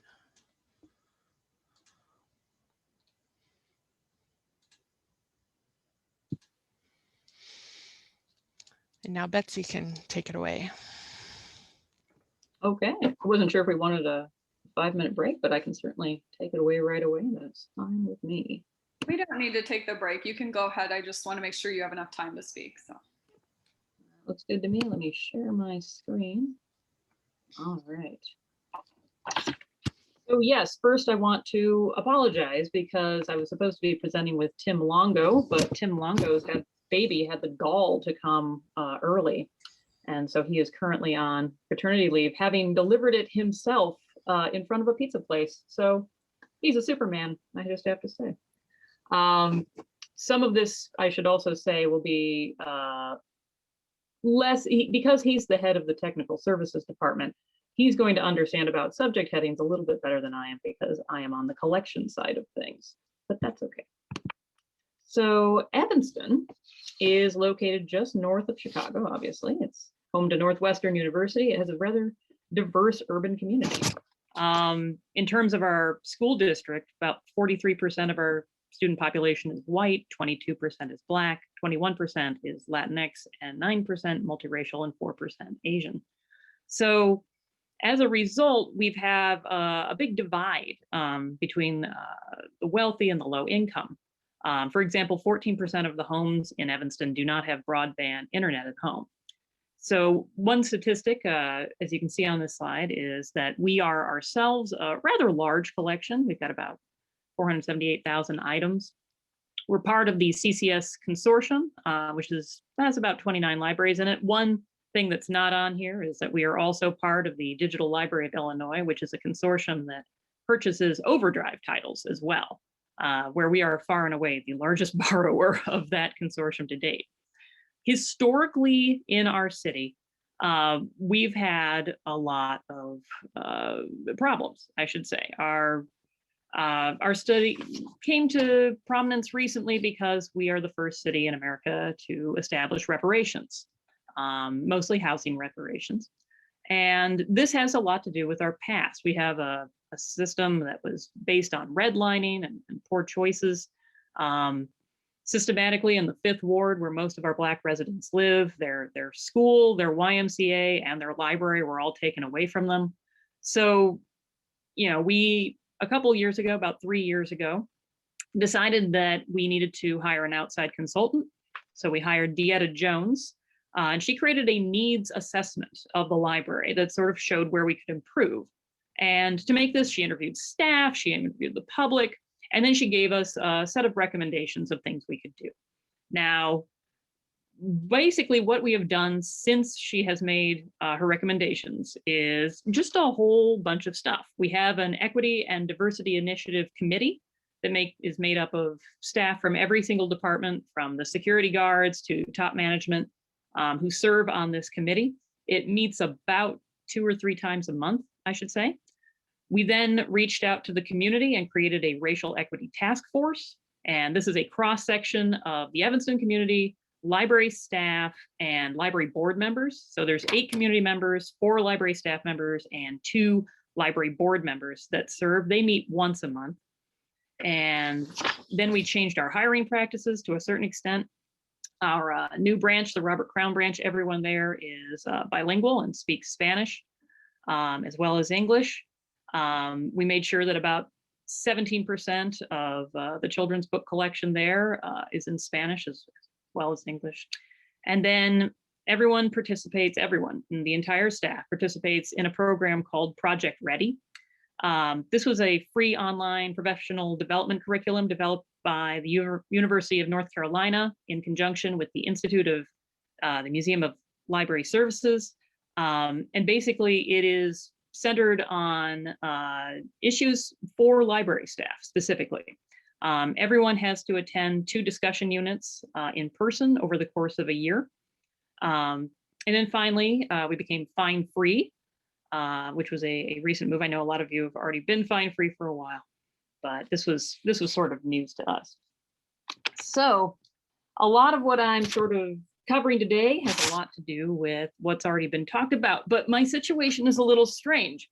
I'm the only person who purchases adult materials for my library, which is a large system. I have one person who purchases the children's, I have one person who purchases the teen, and I have one person who purchases the science fiction and fantasy just because she's really good at it.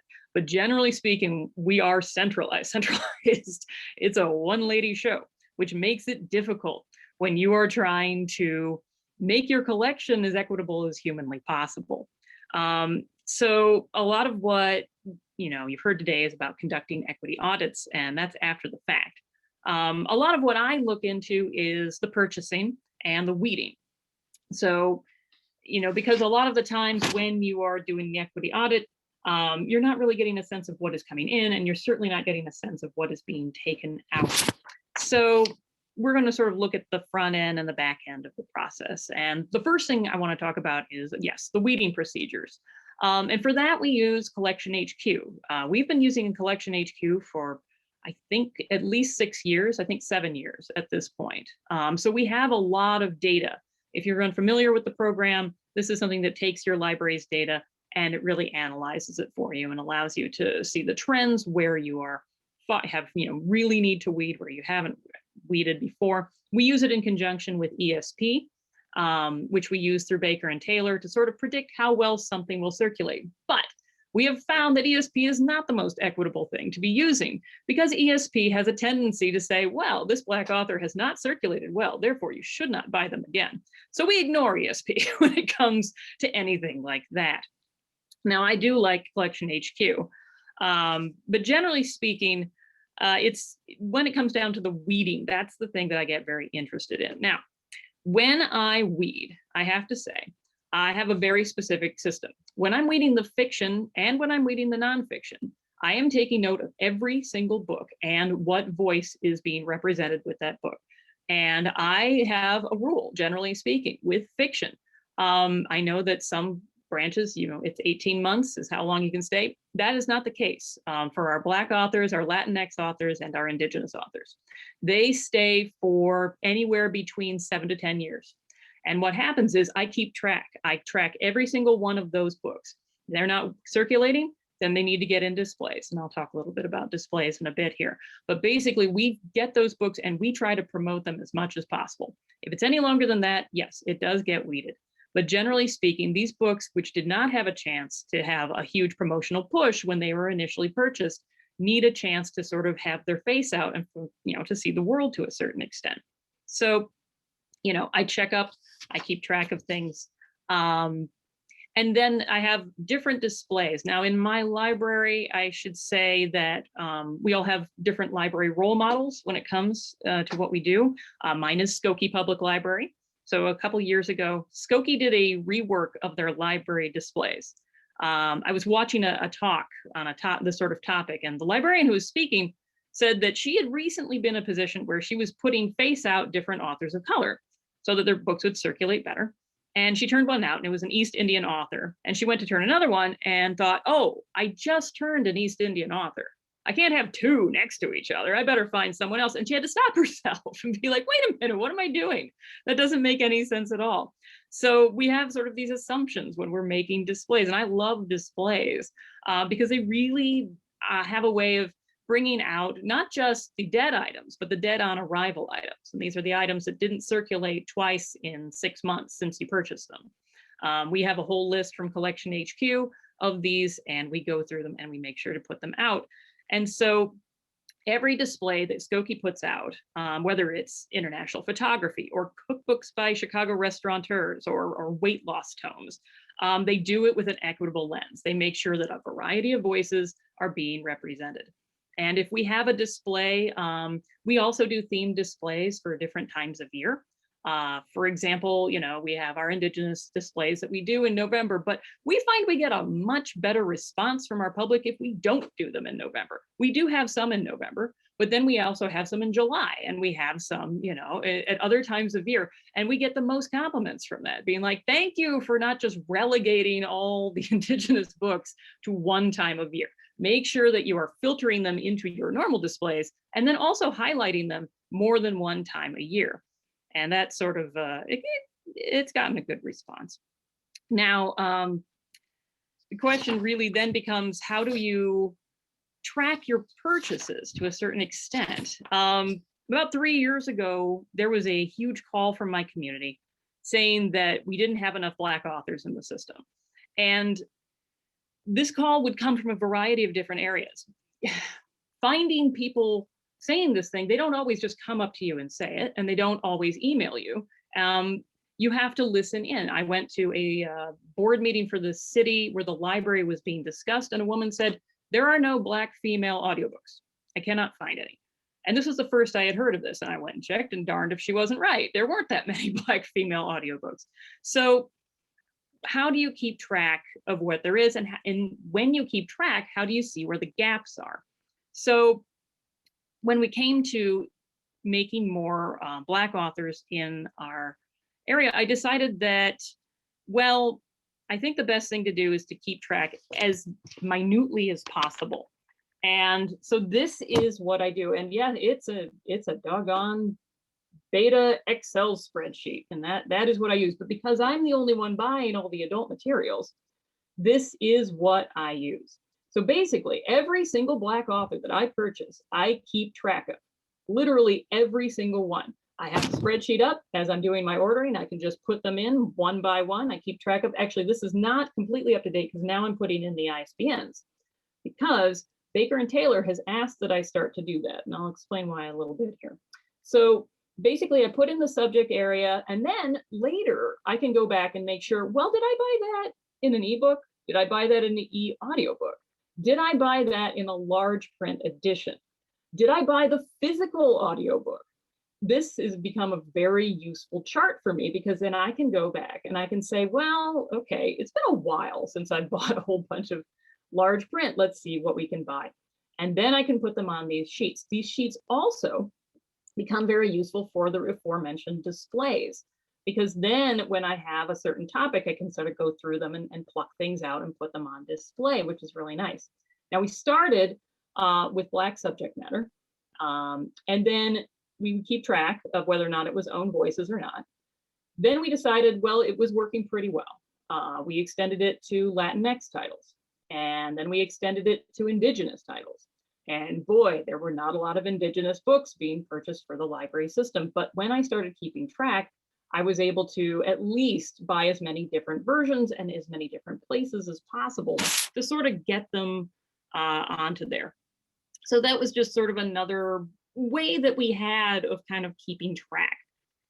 Now, next up, I kind of wanted to engage a little more fully in representative reads to a certain extent. And this touches on it a little bit, but I'd like kind of to flesh it out. You see, traditionally, our budgets are not big enough to buy stuff that will not circulate. And we do say that, but to a certain extent, we have to find these materials, and finding them has always been a bit difficult. For example, finding out what the public wants has been my #1 goal, and it is very difficult to do sometimes. We have on our website, like I'm sure all of you do, a form that someone can fill out when there is something that they want.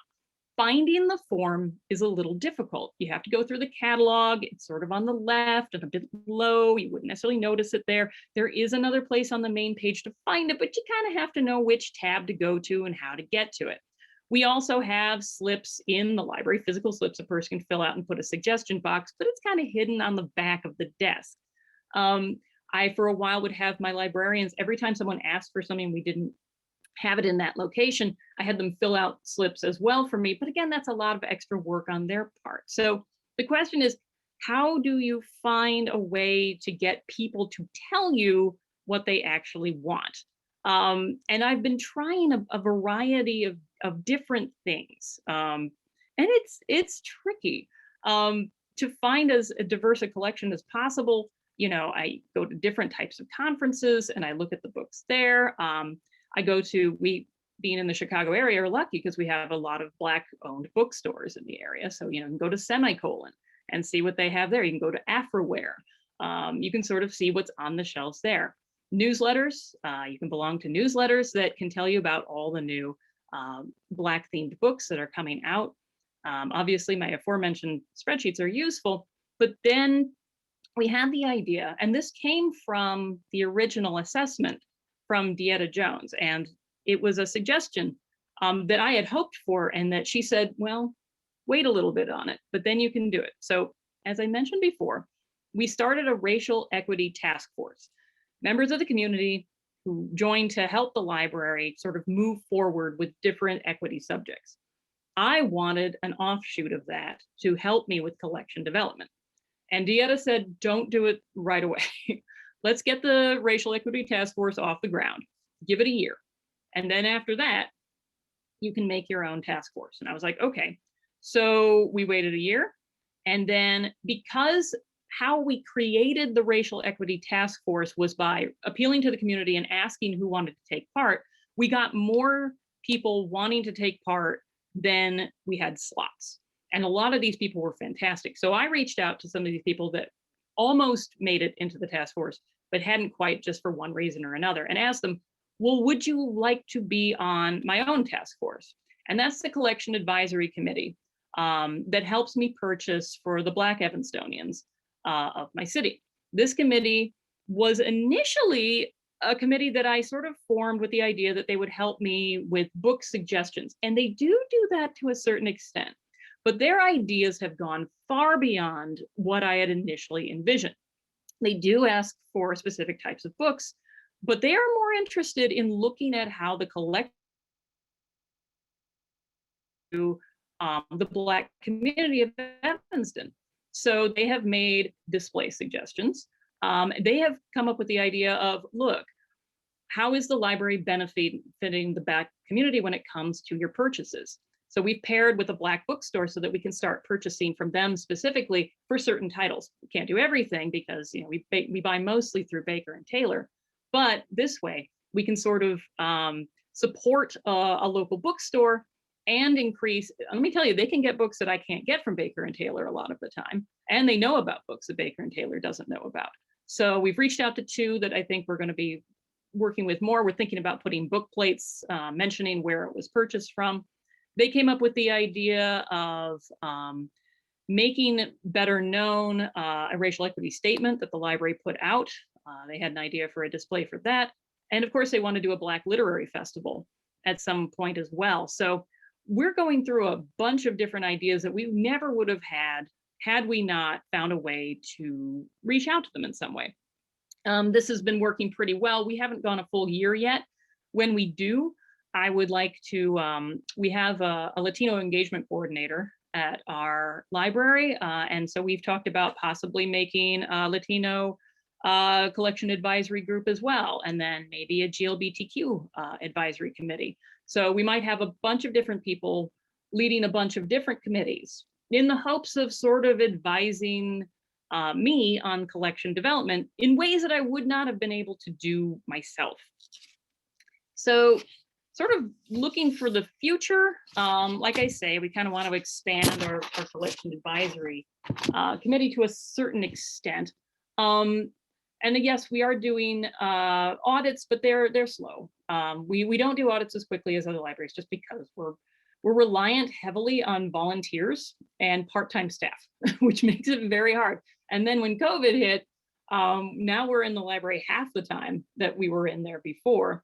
And so pretty much all the staff that I had pulling my weeding materials is now having to spend their time just shelving the materials that are coming back. Hopefully that'll change at some point. But when we finally sort of get equidistant, we are going to finally do an audit of the adult fiction section. We have also been working with Baker and Taylor on creating own voices tags for the materials as we purchase them. Now, this is something that I wish Tim was here to talk a little bit more about because he knows the ins and outs of this. So basically the idea is this: as I order each material, remember, I pluck them out and I put them on this spreadsheet. But what if I also marked when it was an own voices title as we were going on? This would be a way so that if a person was looking for stuff written from somebody who has that perspective on that subject matter, they could find it within our catalog. So this is something that Baker and Taylor has been interested in. We're sort of exploring it together. We've also been contacted by Collection HQ. We're not entirely certain what it is that they think they want to do in the future. So we're sort of watching that with some interest, but really it's Baker and Taylor that we're a little more interested in when it comes to possibly just moving forward. This would be something I'd be putting in the notes field of the items as I'm ordering them. And then as I get them into the system, they would already be marked as own voices Black, own voices Latinx, own voices GLBTQ. We haven't started it yet. Our hope to is sort of to work out some of the bugs this year, but we'll see. The reason that I have to go back and add all the ISBNs to my previous spreadsheets, and I've been doing this since 2017, is that the barcode, they want to take that list with the ISBNs and put the own voices in for those titles where I've marked them as own voices. So that's very interesting. We'll see how that goes. I mentioned that when I order, I've been marking Black, Latinx, and Indigenous. We are starting to mark GLBTQ IA+ as well. But as I mentioned, it gets a very, very tricky. You don't want to out anybody when you're putting the hashtag own voices. So that's another area where I really would like to have GLBTQ task force to advise me on that particular area. And we do have a book club, and they have indicated that they might want to have some interest in doing that. So we'll see where that goes. In terms of getting more input from the community directly, we have had some ideas, and this was such a pre-COVID idea. But the idea was that we would have coffee clashes around the city where it was sort of like a meet the librarian, let's talk about the collections, let's talk about what you're seeing, let's talk about what you're not seeing, let's talk about what you would like to see, let's talk about what you don't know that we have, that we do have, but we have a bad way of communicating to you that it's already there. Again, we're trying out about 20, 30 different things all at once, just sort of seeing what would work and what would not work. In terms of keeping track of materials as I purchase them, we're only doing this for the adult right now. Now, we could do this with the children's materials in the future as well. Like I say, I have one person who purchases all the children's materials. It's a lot to ask just because it's a lot of work. It does take time. And the question is, how much time would they be willing to give to it? But I think once you get into the groove, it is not that difficult and it can be done. So yeah, we'll see where we're going from here. I don't really know what it holds the future, but yeah, we'll see. And we might have some questions. Hey, Betsy, we do have a question in the chat. I know that you had mentioned that you know, the subject headings and the tech stuff isn't your specialty, but someone was wondering if you knew where that own voices tag would be added in the bib record. Do you know anything about that? Question that Tim would be able to answer if Tim was here, and I don't. They discuss it. I've heard them talking about it. I literally don't know where it goes. It goes totally somewhere. fine. They actually identified a place for it to go. I couldn't tell you. That's all right. When Tim comes back from his paternity leave, which I guess is a month, we could certainly let people know that. Yeah. Awesome. Thank you.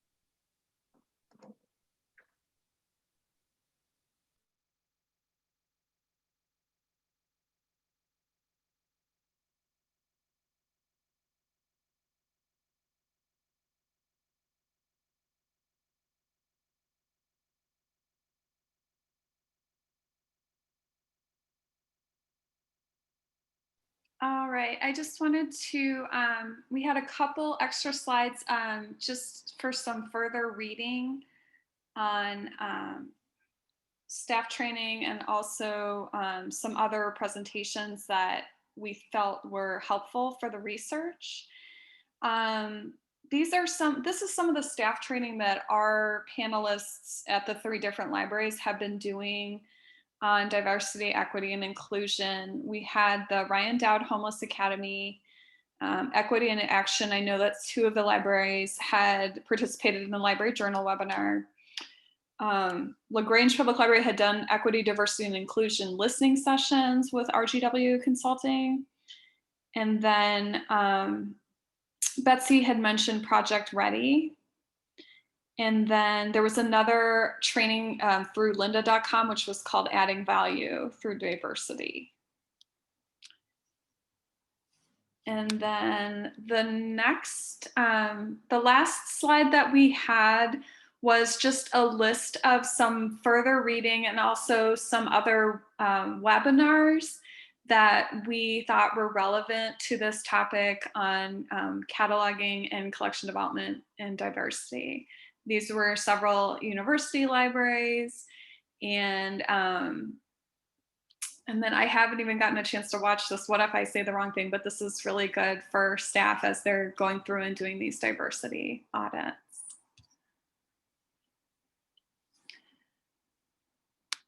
We're gonna open up for questions. I do ask that staff or that participants raise your hand if you would like to ask, if you would like to unmute, feel free to do that. But just make sure that you do raise your hand first.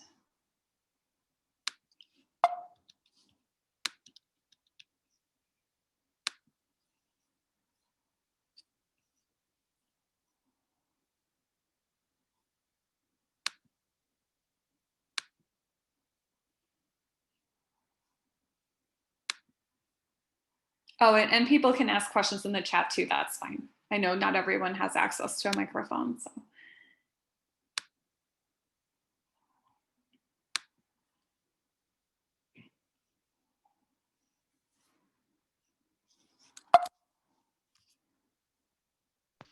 Well, I did want to add, if anyone has questions later or when they're in the middle of doing a collection audit, you have all of our, well, you have Naperville's email addresses. I believe you have everyone else's as well. And I'm sure you can always reach out to us via email and we'd be happy to lend some of our expertise.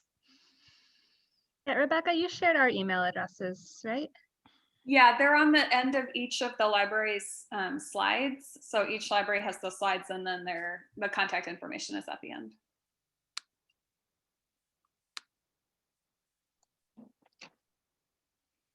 We do have a question.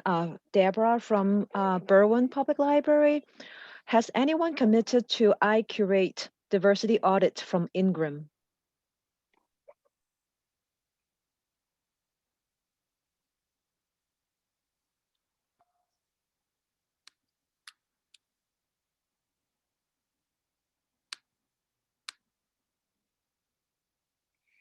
I have not. Are there any other participants that have been part of that? Nope. Naperville hasn't. Okay.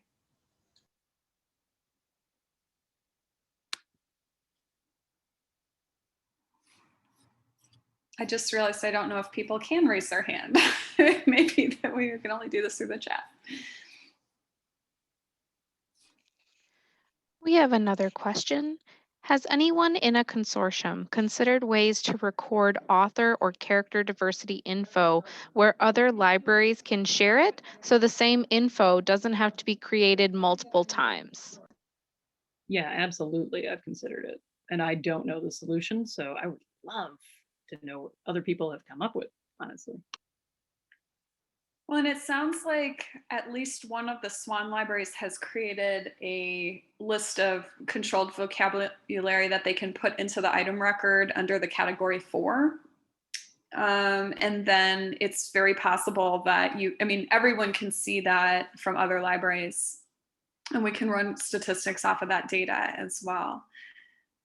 So I'm very interested in that idea. I think we will try to explore that in Lagrange.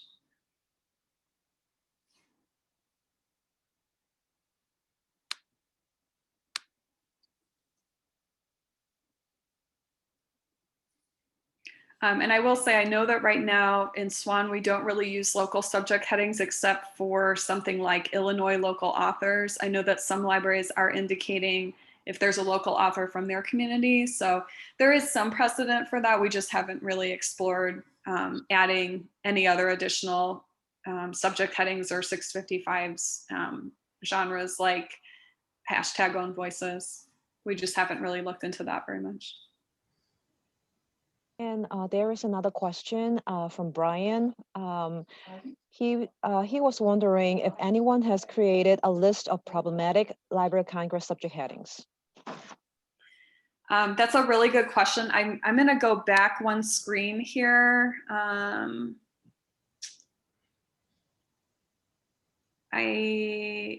am not sure. I'd have to go back and look through these, but if you go to, let me click on this one. Let's see if I can share. This is the South Carolina, I apologize, I don't know the name of it. It's South Carolina RLC Consortium. And this one really had a lot of maintenance websites. So that's why I included that. But if you take a look through here, you can see some of the different lists. The other thing that I would say is there are maintenance lists. If you, I don't know if everybody can see this, Library of Congress subject heading monthly proposal lists tentative, and Library of Congress subject headings monthly proposal lists approved. So you can see the changes within the Library of Congress subject headings.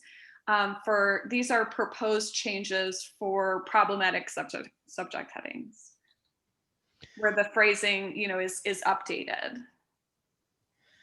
And I just want to mention the presenter from Duchesne's Public Library. They took the opposite approach. They went into ERIC, and for different topics that tend to be debatable or confrontational, they looked at what ERIC subject headings were, and then they backtracked to see if they found that Library of Congress subject headings were more problematic. So instead, they were looking at what were more inclusive terms and then comparing those back to what is Library of Congress using. And I did earlier share the links to both the ERIC thesaurus and Homosaurus in the chat. And they are linked on the slides when those are up.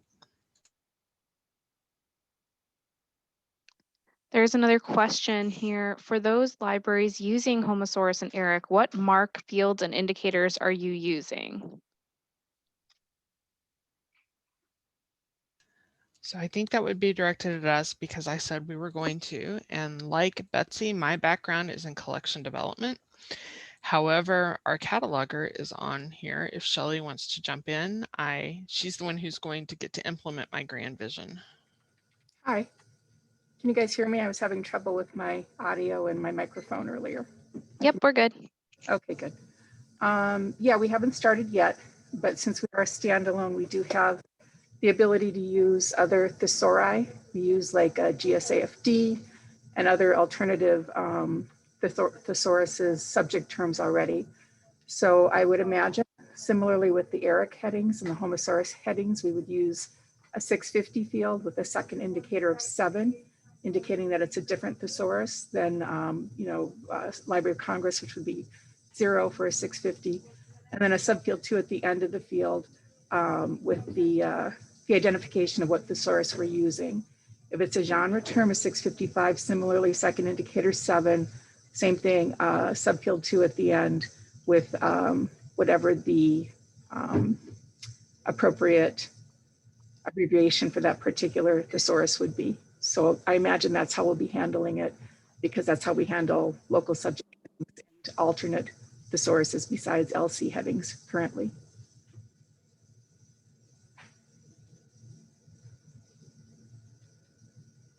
It looks like somebody said the subfield 2 for Homosaurus is HOMOIT. And as I said, the 650 with the second indicator 7.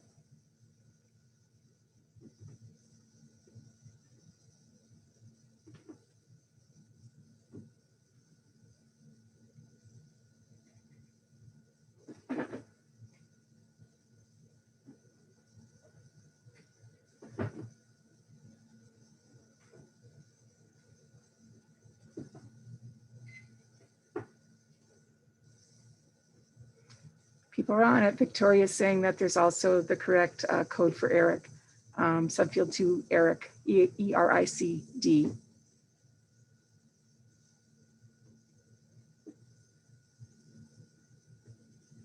Looks like you can download the authority files. Everybody's pretty on top of this. Homosaurus files can be converted to MARC using MARC-Edit version 7.5, and then loaded in as an authority file into your local catalog. Similarly, like I've loaded the GSAFD authority headings, the OLAC headings for video game terms. You know, just I don't know if anybody else has done that, but you can load those authority files into your system so that if you have an overnight processor, if you have an authority cleanup program, if you are contracting with MARC or Archive or BSLW, you know, you can indicate that these would not be switched to something else. They're not a 400 or 4XX field that would be automatically corrected. So it looks like Homosaurus at least has an authority file that you can load into your system. This is crowdsourcing. This is all coming from the chat, so good information. And I will say Duchesne's Public Library did work with Backstage Library Works to not have, so when they changed the Library of Congress headings and removed them, they then worked with that person, with Backstage, to not have them reintroduced. So Backstage is willing to work with you on having authority records and changing what you consider authority records.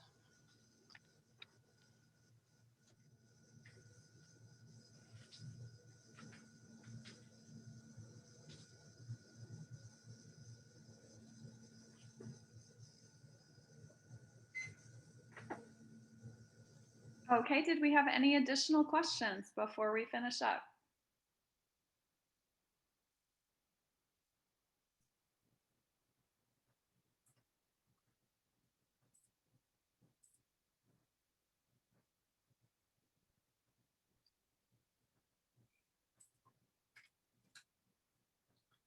All right, thank you, everyone.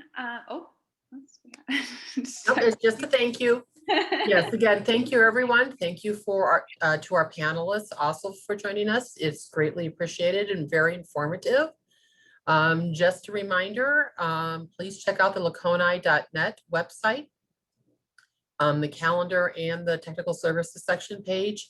We'll have our upcoming events, and on the TSS page, we will post the links to today's recording and to the slides. So once again, thank you, everyone. Rebecca, if you want to go ahead and stop the recording.